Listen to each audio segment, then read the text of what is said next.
Hello everyone and welcome back to Exploder once again with a new episode. It's been a few weeks, holidays being what they are, and I figured you'd want to spend more time with your family than you would listening to me babble on about wrestling, unless you're a McMahon, in which case you're not listening to the show anyway, and you spend every day with your family, so I don't know who wins there. Anyway, with the new year, I want to talk about something that's very important in professional wrestling. I want to talk about new wrestlers. I want to talk specifically about debuts. A new wrestler debuting in a territory or in a promotion is very important. It brings in new life and new blood, and it gives them a chance to work with brand new talent. Well, when you debut somebody, what you have to think about, which many promoters have, you have to think about that they're debuting, but how they're debuting. Now, there are different ways to debut a talent, of course, as we've seen over the years. Any wrestling fan will tell you that. So I'm going to focus on a couple, one in particular, but I'm going to go over a different ways to come in. The most immediate, easiest way, I guess. Most easiest isn't the term, but you know what I mean. The easiest way to do it, of course, is with a surprise debut. Now, we're talking about guys like Goldberg, Gallows and Anderson, or The Shield, who didn't have a package or anything coming ahead of time. They just showed up and immediately made an impact. Now, Goldberg's first match was against Hugh Morris, second was against the Barbarian, and he sort of build up slowly, but he came from nobody. He was a guy called Goldberg who showed up, and they just sort of made him into this guy with a indeterminable streak where numbers are going up for no freaking reason, but he showed dominance over time. Gallows and Anderson, people knew who they were if you followed Japan or wrestling, but they weren't given any kind of heads up. They just showed up on Raw and beat the crap out of people. And of course, The Shield, Seth Rollins, Roman Reigns, Dean Ambrose, long before they were fighting each other, long before they got back together, and long before they fought each other again. It's a long story. The thing about a surprise debut is when someone comes in, they have to have immediate, and I mean immediate, dominance. Someone coming in out of nowhere, when they beat up a bunch of people, and usually when they beat up top guys, or at least guys in the position they're going to be in, it really makes them seem important from day one. If you bring them in and say the WWE used to do this in the 90s a lot. You bring a guy in, you debut him, and the debut includes giving him music, putting him in the ring, and then having him beat Jimmy Cicero or Sonny Dodgers. Woo! Anyway, when you beat somebody that doesn't matter, no offense to those guys, but if they don't matter in the ring, you're not making a star. You're just making another guy who can beat jobbers. Yeah! But the way I want to talk about today on how you debut a talent is these idea of video packages.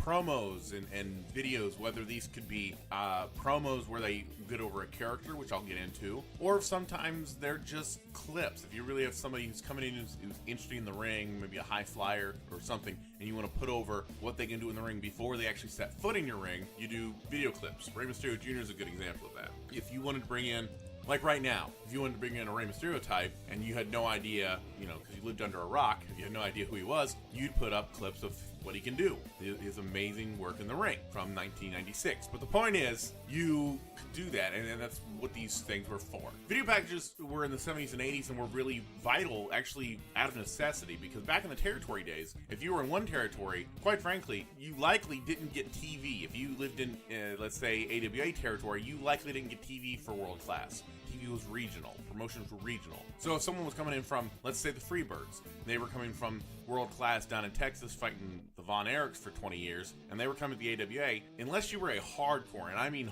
hardcore wrestling fan, and you had ways of getting tapes or carrier pigeons or what the hell, you had no way of knowing exactly who the Freebirds were. So the Freebirds, of course, would put together a video. Usually the talent did this. They put together a video, and they would send it to the AWA, send it to the new territory. The territory would play these videos for weeks on end to get people hyped up for what was coming. These guys are coming to our territory. They're coming here. They're fresh, but you have a good idea who they are ahead of time, which is a really good way to do it. This was, of course, a necessity in the 70s and 80s, simply, like I said, simply because they're going from place to place and the new territory doesn't know who they are, but you have to establish their stars from minute one. And it worked the reverse. When the Freebirds, and a good example, because that's the one off the top of my head, when the Freebirds went to AWA, they did their thing. And when the Freebirds went back to world class, they sent some stuff down. Now, of course, people in world class knew who they were, but they needed a heads up that they're coming back. That kind of thing's very interesting, and it was very important. Now, the WWF really took this and ran with it with higher production value. I mean, talk about the vignettes leading into the $1 Million Man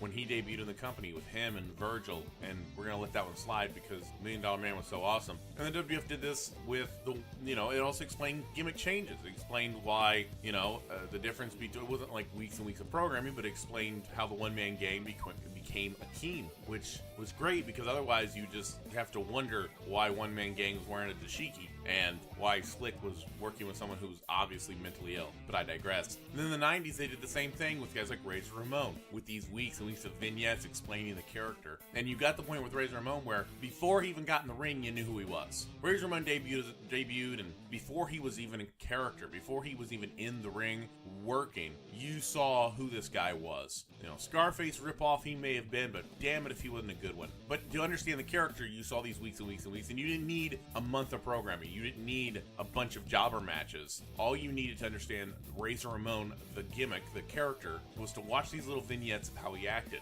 so that when he walked into the ring, you were already predisposed to how he was as a personality and your reaction to him. So those are very important. Now, WCW also did this somewhat, in addition to the crazy movies with little people and exploding boats and the White Castle of Fear, which was a Harold and Kumar sequel that they just couldn't get off the ground. They did these, and like I said, the different ways that they would do it, sometimes with that, and sometimes they would do it with video clips, things like that. Now, these are not guaranteed to work, of course. Understand, these packages, although useful, are not guaranteed to work. Who could forget, and I've talked about this, well, let's get into why they don't work.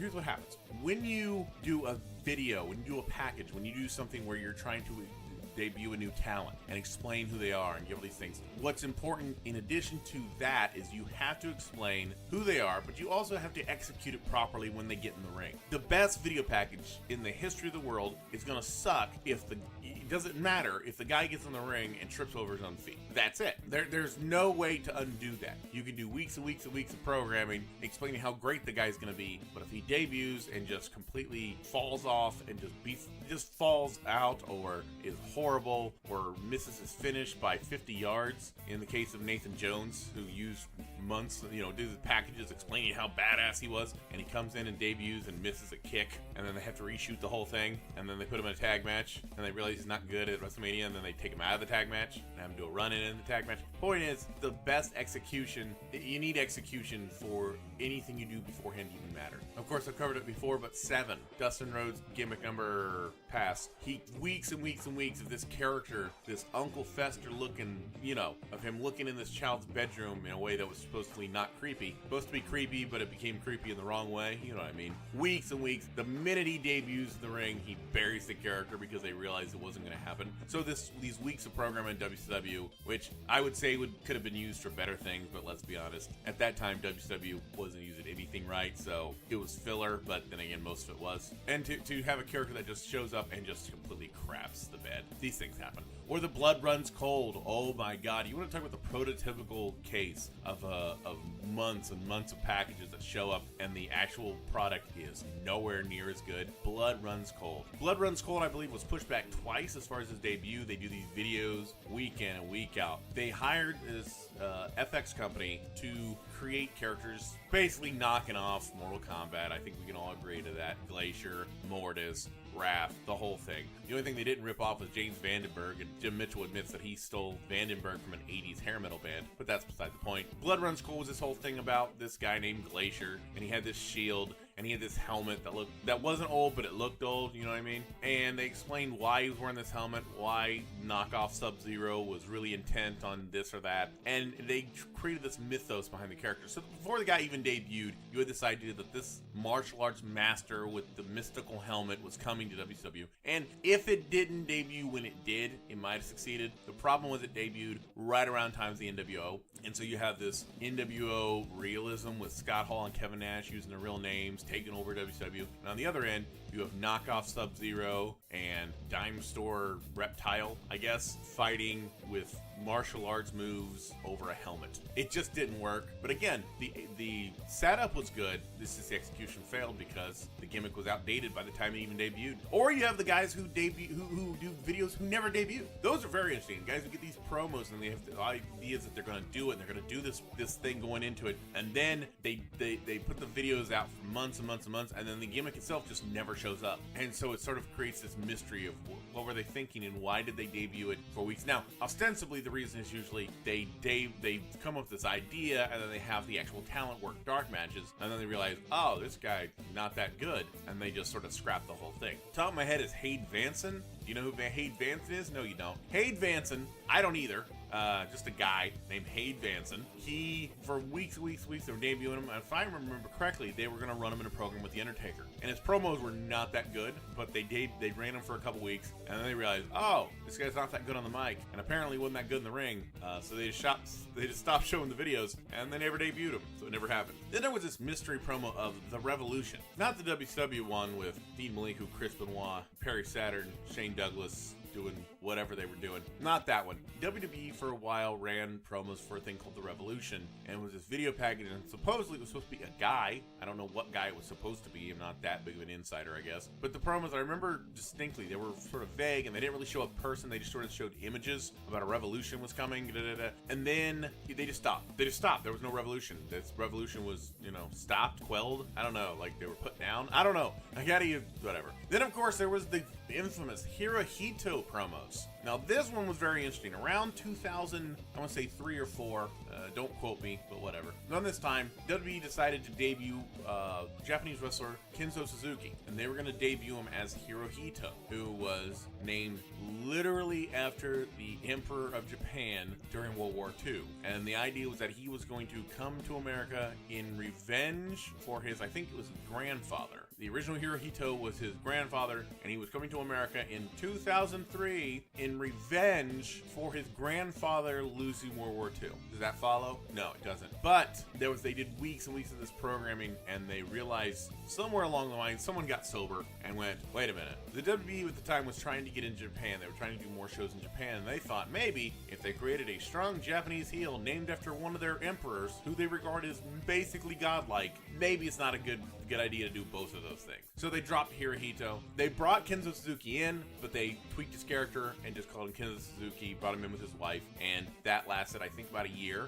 And then, like all great Japanese characters that are villains, they eventually put him in red, white, and blue top hat and thoroughly killed his career, and now he's back in Japan. So, now, these video packages went out of vogue for a while. They weren't fun. I don't know if they weren't fun or whatever the hell, but they just didn't do them for a while. And I don't know whose idea it was. They would just start doing these debuts without them. And then one of Triple H's first projects, and I know, boo, people that don't like Triple H, I have friends who think he's the devil wrapped in Stalin sauce. I don't know. But Triple H, when he first came in, when he first in a position, not had power because of the clique position, I mean, became an executive, eventually shaved his head position. A couple of his first projects were Sin Cara, which failed because, well, the original Sin Cara was a Botchamania video wrapped in Sabu, and Karma, who failed because of just a whole myriad of different reasons. No offense to her, but wasn't optimal. Let's call it what it was. They both used video packages going into it. Now, it was meant to mean there were big deals coming in, and at the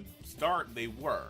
The original Sin Cara, of course, really went off the rails, considering the first time he debuts in the ring, he slips on the trampoline to get into the ring and almost botches his entire entrance, and there was a lot more where that came from. In their defense, the stuff with Karma was actually really good until her health problems came into effect. Of course, not to get too far into it, but an unexpected pregnancy and things that happened there. But before that, promos going into it were good. The execution after it were going good, and it was, by all means, it looked like a success story. So it was something that was old school and it worked, and they were just, Triple H was being pardon the expression, but a student of the game, was bringing them back. And they make sense, and they do make sense. Like, the surprise debuts are going to happen now and again, but the occasional video package hyping someone up coming in is also pretty good. NXT does these. NXT does these all the time. When guys come in, they have video packages explaining who they are or an idea, or I don't know, Heavy Machinery. I remember Heavy Machinery having something like that. When guys come in, they're coming in from, basically nowhere. I mean, they're indie guys, but as far as the WWE,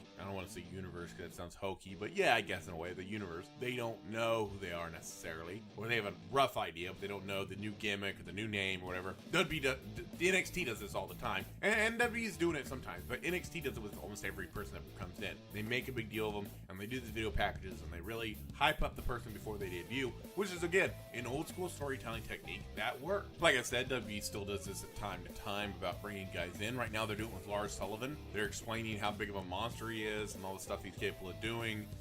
He has a very, I'm going to say, interesting look. It's sort of scary, sort of that old, Ox Baker, not with the mustache, but that Crusher type, like gruff looking some bitch look, but they're making a big deal about him coming in. Where is he going to end up? Is he going to end up on Raw or SmackDown or da-da-da-da-da, which is really important. And it's good. It makes the guy seem like fun. Now, again, if they execute it right, he could become a player almost immediately. If they don't execute it right, he could become, the Ascension as one person. I don't know. I mean, we'll find out. But they do it sometimes, but at other times they debut people because they have what they call this, I call this NXT pipeline. They have people that already have some notoriety from the indies. They come to NXT, build some notoriety in NXT, and they just debut on Raw or SmackDown, or 205 Live in some cases. They just debut, and there's no real hype given to it. They're a surprise, but they have this sort of built-in notoriety from NXT. So anyone watching NXT goes, oh yeah, I know who the AOP are.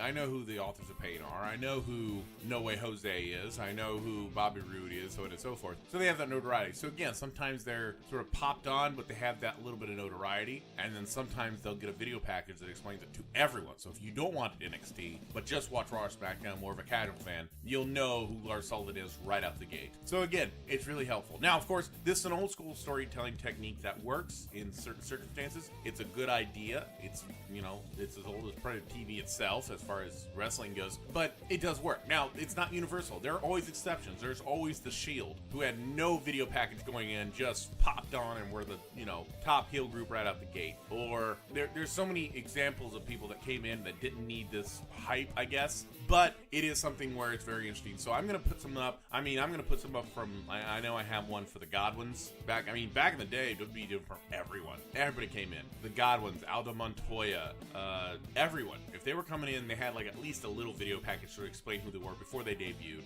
They did that on a lot of guys. So I do have one for the Godwins, and I'm going to look up other ones, and I'm going to put up just stuff like that. Just debuts from guys who were coming out of, as far as WWE's concerned, nowhere, and debuted. And I'm going to show you what these little vignettes look like so you have an idea of how they were establishing the character before the actual person entered the ring. So, just to show you what we look for. Like always, if you have an idea for a topic, I'm going to keep doing these shows. If you have an idea for a topic, something to talk about, you have a question, think I might be, I might know it. I might not. I don't know. My opinion, if you care. Whatever. Send me something. Put a question below the video. Message the page. My name's Dan Fraley. If you know me personally, message me personally. I don't care. Get a hold of me however you can. Let me know what you're thinking, and I might address it in a future episode. So, until next time, this is Exploder. My name's Dan. Have a good one.